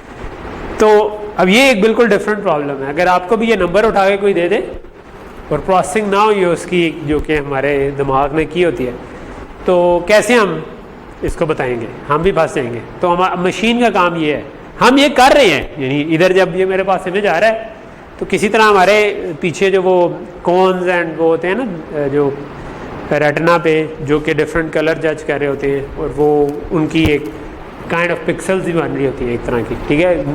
थोड़ी सी इसके बजाय नॉन यूनिफॉर्म होती है, ठीक है, लेकिन स्टिल होती यही है कि वो पीछे बन रही है और उससे निकाल। तो ये प्रॉब्लम है कि जो मतलब I just want you to appreciate कि ये प्रॉब्लम कंप्यूटर के लिए क्यों मुश्किल है, ठीक है। फिर इसी तरह अगर ये बहुत सारे इमेजेस हैं जिनमें गाड़ियाँ हैं, ठीक है, और ये बहुत से इमेजेस हैं जिनमें नॉट अ कार, ठीक है, तो अब मैं कैसे बताऊंगा। तो प्रॉब्लम ये है कि मैंने इस तरह के कुछ इमेजेस दे दिए अपने लर्निंग एल्गोरिथम को, उसने कहा कि इस पर तुम ट्रेन हो जाओ कि गाड़ी है या नहीं है, ठीक है। तो जिस तरह हमने लॉजिस्टिक रिग्रेशन पढ़ी थी कि वो बता देगा कि गाड़ी है या नहीं है, ठीक है। तो उसको इनपुट क्या दूं, एक तरीका हो सकता है कि मैं सारी पिक्सल्स इनपुट दे दूं उसको, क्योंकि ये तुम्हारी सारी इनपुट्स हैं और तुम इस इनपुट पर ट्रेन होकर बताओ 1 या 0 कि गाड़ी है या नहीं, ठीक है। ये एग्जांपल्स दूं गाड़ी की, ये एग्जांपल्स दूं कि गाड़ी नहीं है कि, ठीक है। तो ये y = 0 की एग्जांपल्स हो गई, ये y = 1 की एग्जांपल हो गई, और आखिर में मैंने पूछ लिया कि गाड़ी है कि नहीं, ठीक है। तो कंप्यूटर विजन जो है वो इतना सादा प्रॉब्लम नहीं है, अब जाके थोड़ा सा तेज़ हुआ है, वरना इसके ऊपर गाड़ी है कि नहीं है इसी पे ही भजन बहुत अरसे हम मुश्किलात का शिकार हैं, ठीक है। सो काइंड ऑफ अगर क्रूड आइडिया क्या है कि मैं फॉर एग्जांपल मैंने 2 पिक्सल्स दी हुई हैं, तो मैं ये देख रहा हूँ कि अच्छा एक गाड़ी आई, तो मैंने कहा कि अगर पिक्सल 0 की ये वैल्यू थी, पिक्सल 1 की ये वैल्यू थी तो गाड़ी थी। फिर एक और एग्जांपल दी, उसमें पिक्सल 0 की ये वैल्यू थी और ये वैल्यू थी तो गाड़ी थी। कोई अदर एग्जांपल दी तो उसमें मैं लेट से नेगेटिव का शो कर रहा है कि वो गाड़ी नहीं थी, ठीक है। तो हमने ट्रेन कर दिया, और थोड़ी देर बाद अगर आपके पास कुछ ऐसा बन गया, क्योंकि इस केस में नहीं बनेगा टू बी ऑनेस्ट, अगर मैं वाकई पिक्सल ही सिर्फ ले रहा हूँ तो ये नहीं होगा कि दरख्त जो है वो इस जगह पे है, ये बड़ा जंगल। लेकिन if you find the right kind of combination, तो हम क्योंकि 2 पिक्सल को नहीं देख रहे हैं, हम पूरी सारी पिक्सल्स को देख रहे हैं, तो हम वहाँ पे अगर कोई ये नॉन लीनियर बाउंड्री लगा सके तो ये मेरे पास बता सकेगी लर्निंग एल्गोरिथम, अगर ये बाउंड्री आइडेंटिफाई कर ले मेरे लिए, तो हम एंड पे बता सकते हैं कि ये गाड़ी है कि नहीं, ठीक है। फॉर एग्जांपल अगर मेरे पास ये बहुत छोटी रेजोल्यूशन का इमेज होता, 50 by 50 पिक्सल्स, बिल्कुल ब्लर्ड इमेज बनेगा, ठीक है, और तो वो भी जो है ना उसमें भी 2500 पिक्सल बन जाती हैं, 50 को 50 ज़रब दें तो 2500 आ जाते हैं, ठीक है। तो इतनी तो आपकी सिंपल एन जो फीचर्स आ गए वो ये हो गए, ठीक है, कि एक इमेज के अंदर ये m एग्जांपल्स की बात नहीं कर रहा, मैं कह रहा हूँ जो एक इमेज में फीचर्स है वही 2500 बन गए। अगर मैंने पिक्सल को एज अ फीचर लेना है कि पिक्सल की क्या वैल्यू है, अगर वो ग्रे स्केल वैल्यू थी तो ये 2500 हो गए, अगर वो RGB वैल्यू थी तो हर पिक्सल में भी 3 वैल्यू हैं, रेड, ग्रीन और ब्लू की, तो वो 2500 के बजाय 7500 हो गई, ठीक है। तो वो और भी बढ़ गई, ठीक है।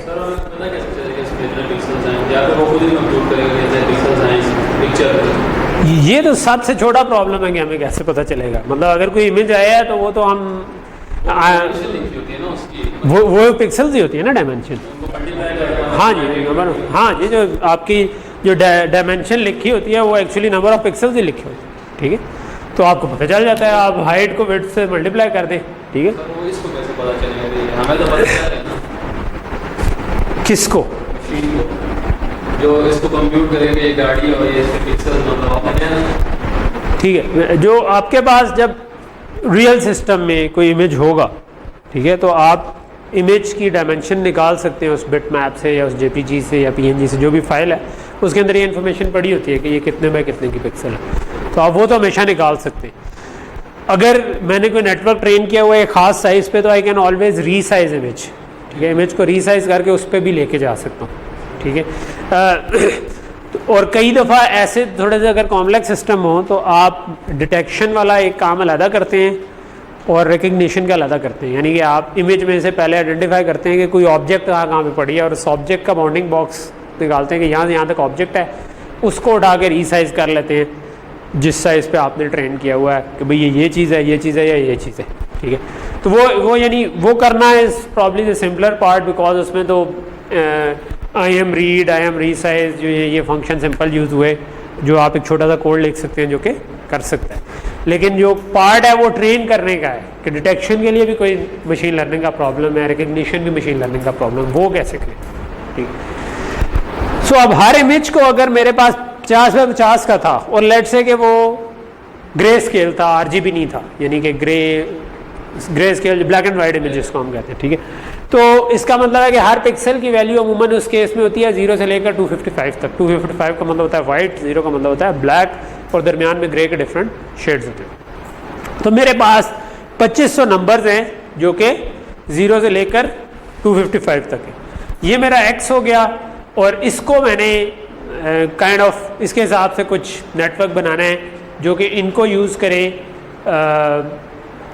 और फिर उनके हिसाब से नेटवर्क को ट्रेन कर सके। अगर इसके अंदर मैंने कोई क्वाड्रेटिक फीचर्स डाले तो ये बड़े आराम से 3 मिलियन तक आपके फीचर्स बन जाएंगे, ठीक है, जो काफ़ी बड़ा नंबर है, ठीक है। तो जो मैंने थोड़ी देर पहले पूछा था कि नॉर्मल इक्वेशन क्यों नहीं यूज़ करते और ग्रेडियंट डिसेंट क्यों यूज़ करते हैं, कि वो जब 3 मिलियन तक पहुँचेगा ना तो वो नॉर्मल इक्वेशन फोर्थ हो जाएगा, ठीक है। Okay, so before going into actual neural networks के हम उनको कैसे रिप्रेजेंट करते हैं, हम जो एक्चुअल न्यूरल नेटवर्क, वैसे मैं कह रहा हूँ आर्टिफिशियल न्यूरल नेटवर्क कहना चाहिए, ठीक है। इसके अंदर भी एक डबल इंटरेस्टिंग पार्ट है, ठीक है। एक डिस्कशन ये है कि क्या हमें इनको आर्टिफिशियल न्यूरल नेटवर्क कहना चाहिए या आर्टिफिशियल इंटेलिजेंस कहना चाहिए या नहीं कहना चाहिए, सिर्फ इंटेलिजेंस कहना चाहिए कि नहीं, क्योंकि ये खैर उससे डाइवर्ज हो जाएगी बात। लेकिन अगर एक मशीन है जिसमें आपने इंटेलिजेंस डाली and that machine can feel things, should that machine have rights? क्या उसके कुछ राइट्स नहीं होने चाहिए? अगर आपको ट्रेन करने के लिए उसमें पेन और हैप्पीनेस और ये वाली फीलिंग भी डाल दी है आपने, तो should that machine have rights as humans और नॉट, ठीक है। तो ये एक मशीन लर्निंग की दुनिया में क्वेश्चन है। इसके लिए आपको मैं रिकमेंड करूँगा, एक पुरानी मूवी है थोड़ी सी, आर्टिफिशियल इंटेलिजेंस ही, स्पीलबर्ग की थी मेरा ख्याल है, ठीक है। इट्स अबाउट अ किड जो कि AI की पैदावार होता है और एक पेरेंट्स उसको अडॉप्ट कर लेते हैं क्योंकि उनका बच्चा शायद मरने वाला होता है, बट बच्चा ठीक हो जाता है एंड अब वो सेकेंडरी हो जाता है उनके लिए। सो ये या एक और एक्स मशीना के नाम से भी है, वो भी एक इंटरेस्टिंग है। 3-4 जो मुझे AI टाइप की मूवीज़ इंटरेस्टिंग लगी थी जो एक डिफरेंट तासर देती हैं, एक वो मैं आपको रिकमेंड कर दूँ। कैसे आपके उस्ताद हैं कि जो आपको मूवियाँ भी रिकमेंड कर रहे हैं। एक आर्टिफिशियल इंटेलिजेंस है, AI नाम था शायद, एक्स मशीना आई थिंक ये नाम था। एक हर भी है which is slightly different but वो भी इंटरेस्टिंग है। तो ये जो मूवीज़ हैं ये आपको एक और उस वाले क्वेश्चन के ऊपर पर्सपेक्टिव थोड़ा सा, when you go into something, movie आपको एक तरह का माहौल खड़ा कर देती है ना, तो आप वो सिचुएशन के अंदर फील करना शुरू हो जाते हैं for the machines as well, ठीक है।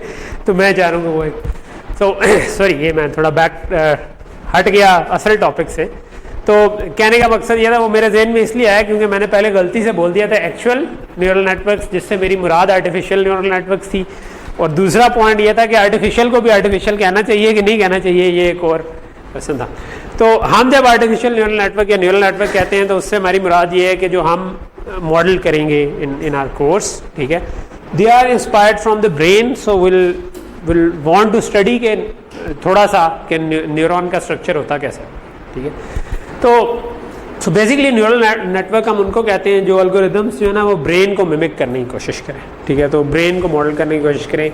80s में इसके ऊपर बहुत काम हुआ, लेकिन 90s में जाके थोड़ा सा ये डाउन हो गए, ठीक है। और हम क्योंकि 90s के एंड पे मेरी इंजीनियरिंग ख़त्म हो रही थी, 2001 में ख़त्म हो रही थी, तो उस ज़माने में हम लोग कह लेंगे 90s में स्टार्ट हुई थी, तो हमें पता है कि उस वक्त यही बातें हो रही थी कि नहीं यार इनका कोई ज़्यादा फ़ायदा नहीं है, ठीक है। बट फॉर वेरियस रीजंस 2009-10 में, जो कि मैंने पहली क्लास में आप लोगों को बताया था, कि ये दोबारा आए और छा गए, ठीक है।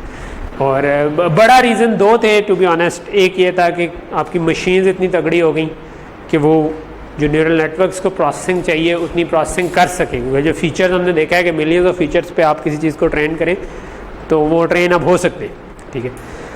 और दूसरा ये कि आपको जो डाटा चाहिए था बहुत सा, वो भी इकट्ठा हो गया, यानी इंटरनेट क्योंकि यूबिक्विटस सा हो गया, हर जगह पे मौजूद है, हर एक यूज़ कर रहा है, तो आपके लेबल डाटा जो है ना वो आपके पास अब बहुत सारा अवेलेबल हो गया, ठीक है। तो एक जो न्यूरल नेटवर्क के पीछे एक जो हाइपोथेसिस है ना वो ये है कि दिमाग जो है वो बहुत से काम कर लेता है। आप दिमाग को मिमिक करना चाह रहे हैं, दिमाग को मॉडल करना चाह रहे हैं, तो दिमाग बहुत से काम कर लेते हैं। हम बंदे भी आइडेंटिफाई कर लेते हैं, हम वो क्या कह रहे हैं वो भी आइडेंटिफाई कर लेते हैं, ठीक है। हम उनकी मूवमेंट्स भी आइडेंटिफाई कर लेते हैं, हम मैकेनिकल काम भी कर लेते हैं, बॉल है छक्का लगा दिया, बॉलिंग करा ली, ठीक है। तो मतलब बैलेंस भी रख रहे हैं, ठीक है। तो बहुत सारे काम कर रहा है, ठीक है। देख भी रहा है, सुन भी रहा है, सूंघ भी रहे हैं, उससे भी आइडेंटिफाई कर रहे हैं, सारा कुछ आपके दिमाग को जा रहा है, ठीक है। चख भी रहे हैं, टच कर रहे हैं, ठीक है। तो एक हाइपोथेसिस ये है कि दिमाग इन सारे कामों के लिए अलग-अलग एल्गोरिथम यूज़ नहीं करता, वो उनके लिए असल में एक ही तरीका यूज़ करता है जो सारों पे चल जाता है, ठीक है। ये हाइपोथेसिस है, इट्स नॉट नेसेसरीली ट्रू, क्योंकि दिमाग के अंदर एक्चुअल में क्या होता है वो हमें उसके मुतालिक अभी रिसर्च इनिशियल फेजेस में है। क्योंकि बाकी सारे मसल शसल जो है ना वो तो मसल्स ही होते हैं, तो उनका स्ट्रक्चर नोन होता है, लेकिन दिमाग के अंदर आपके 100 बिलियन न्यूरॉन्स हैं और वो हर बंदे के डिफरेंट वायर हुए हैं। उसको समझना जो है ना वो थोड़ी सी एक रिसर्च की फील्ड है, जो कि जिस पे काम हो रहा है, लगातार हो रहा है, और देखें कहाँ तक पहुँचता है। लेकिन मस्त तो शायद कम कर रहा है, वो ड्राइवरलेस कार्स पे कर रहा है। चिप्स तो बहुत सारे लोग बना रहे थे, वो तो बहुत सारी कंपनियों ने बनाई है, इंटेल ने भी बनाई है, ठीक है। तो काम तो इस पे बहुत सारे लोग कर रहे हैं, हर बड़ी कंपनी कर रही है, लेकिन वो ये तो ज़्यादातर अप्लाइड साइड पे कर रहे हैं। कोर कैसे काम करता है वो थोड़ी सी बायो की रिसर्च है, और लेकिन ये वाली फील्ड्स आपस में मर्ज भी हो रही हैं काफ़ी हद तक। लेकिन ये हाइपोथेसिस क्यों है? इस हाइपोथेसिस इसलिए है कि ना साइंटिस्ट ने ये तजर्बा किया हुआ है कि ना लेट्स से कि ये हमारा जो हिस्सा है ना इसको हम कहते हैं ऑडिटरी कॉर्टेक्स, जो हमारे सुनने से रिलेटेड काम करता है, ठीक है। अगर हम इसको काट के ना इसको रीवायर इस तरह कर दें, जो कि जानवरों में उन्होंने किया है कि आपका जो विजुअल सिस्टम है उसको इधर वायर कर दें और इधर से कनेक्शन काट दें, तो उसी पार्ट ऑफ ब्रेन, वही पार्ट ऑफ ब्रेन ट्रेन हो जाता है देखने पे, ठीक है। जिससे साइंसदानों ने ये अखज़ करने की कोशिश की है कि बेसिकली पीछे जो एल्गोरिथम चल रहा है वो सेम है, क्योंकि यही पार्ट को इनपुट चेंज हुई है तो वो ऑटोमेटिकली ट्यून हो गया देखने की तरफ, ठीक है। तो और वो देखना और समझने वाले काम उसने उसी पार्ट ऑफ ब्रेन से करना शुरू कर दिया, जो कि असल में सुनने से रिलेटेड था। तो इसका मतलब है पीछे जो एल्गोरिथम चल रहा था वो एक ही था, जो सुनने में भी चल जाता था और देखने में भी चल जाता था, लेकिन इनपुट चेंज हुई तो उसने ऑटोमेटिकली आइडेंटिफाई कर दिया। यही काम जो है आपके जो ये सोमैटोसेंसरी कॉर्टेक्स से भी उन्होंने ये करके देखा हुआ है, जो कि टच से रिलेटेड है, जो आप टच करके करते हैं, चीज़ों को पहचान करते हैं। अगर आप इसके बजाय भी देखने वाले को कनेक्ट कर दें तो ये वाला हिस्सा भी देखने में ट्यून हो जाता है, ठीक है।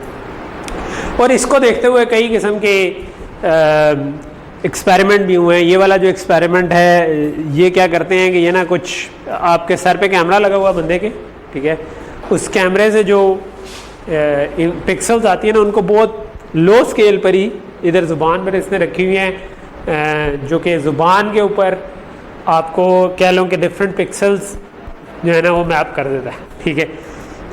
तो हाई वोल्टेज लो वोल्टेज इसमें कन्वर्ट करके ना ज़ुबान के ऊपर आपको एक तरह का पिक्सल मैप दे दे।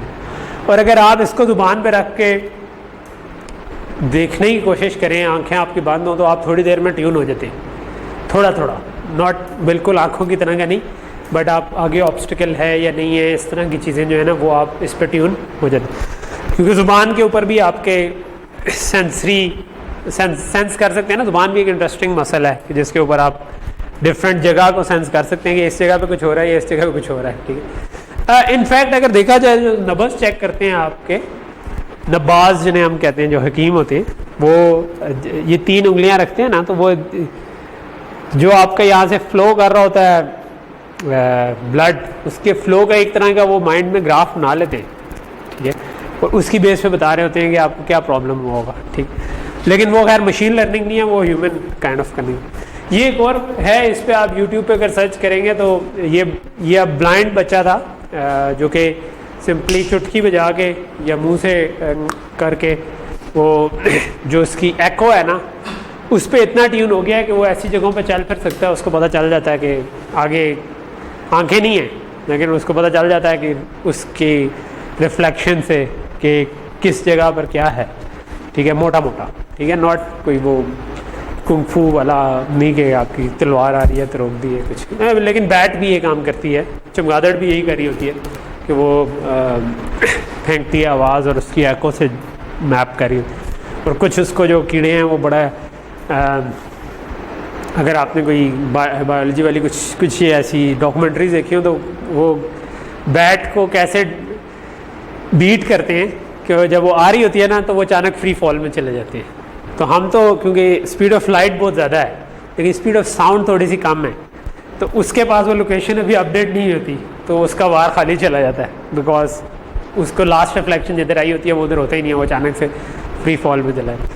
ओके, इसी तरह की ये हैप्टिक बेल्ट है जो डायरेक्शन के लिए यूज़ होती है कि जो आप इधर बांध दें और आपको काइंड ऑफ बस कर दे जिस तरफ नॉर्थ है, ठीक है। अगर आप किसी जगह जा रहे हैं नॉर्थ दूसरी तरफ है तो वो उस तरफ वाला थोड़ा सा वाइब्रेट करे, आप उस तरफ अलाइन हो जाए काइंड ऑफ। और इसी किस्म के भी एक्सपेरिमेंट हुए हैं कि अगर आप एक फ्रॉग है उसकी तीसरी आंख लगा दें तो वो उससे भी देखना शुरू कर देता है, यानी कि 3 इनपुट्स पे भी चलना शुरू हो जाता है। तो इसका ये सारी चीज़ें बताने का मकसद क्या है कि न्यूरॉन जो है ना या न्यूरल नेटवर्क जो है वो कोई ऐसी चीज एल्गोरिदम पे चल रही हैं जो हाइपोथेसिस हमारा है जो 100% शायद ट्रू ना हो, लेकिन वो किसी ऐसी चीज़ पे चल रहे हैं जो कि जनरल एल्गोरिदम है जो हर प्रॉब्लम पे चल जाता है, ठीक है।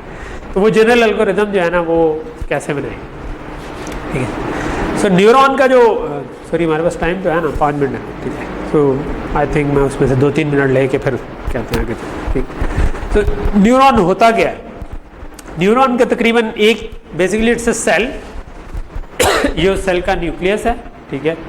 इसकी बहुत सारी इनपुट हैं और एक आउटपुट है, ठीक है।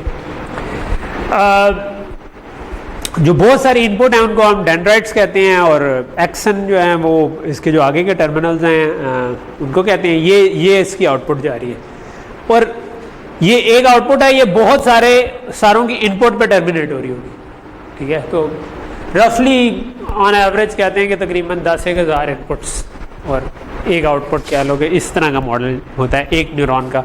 और ऐसे हमारे जो है ना वो आई गेस अराउंड 100 बिलियन के करीब न्यूरॉन्स हैं इस दिमाग, ठीक है। तो आउटपुट वायर को एक्सन कहते हैं, इनपुट को डेंड्राइट कहते हैं।